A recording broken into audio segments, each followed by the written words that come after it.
लोकांनी खूप समर्थन दिलेलं आहे आणि लोकांचा असा विचार आहे की पुढे जे करण जोहरची फिल्म आहेत ए दिल है मुश्किलच आहे ना, ती रिलीज होऊन द्यायची नाही, कारण त्याच्यामध्ये पाकिस्तानी कलाकार आहे आणि इथे रईस तर अजून रिलीज कधी होणार हे आपल्याला माहिती नाही आहे.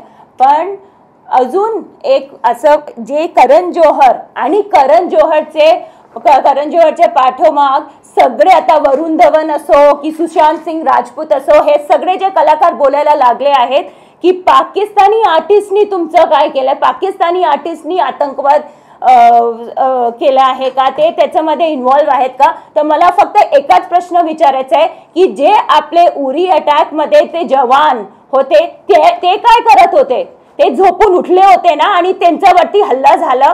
तर त्यामुळे आज भूमिका अशी आहे की हे जे स्पोर्ट्स आहे किंवा हे आपलं फिल्म्स आहेत, कल्चर आहेत, ते देशाच्या पुढे नाही, हे फिल्म इंडस्ट्री आहे. त्यांनी असं समजू नये की ते काही वेगळे आहेत, ते अजून आपल्या देशामध्ये आहेत आणि जे पाकिस्तानी कलाकार आहेत ते पाकिस्तानचे नागरिक आहेत. त्या पाकिस्तानच्या नागरिकांना ह्या भारतात काम करायला मिळणार नाही, ते इथे येऊ शकत नाही.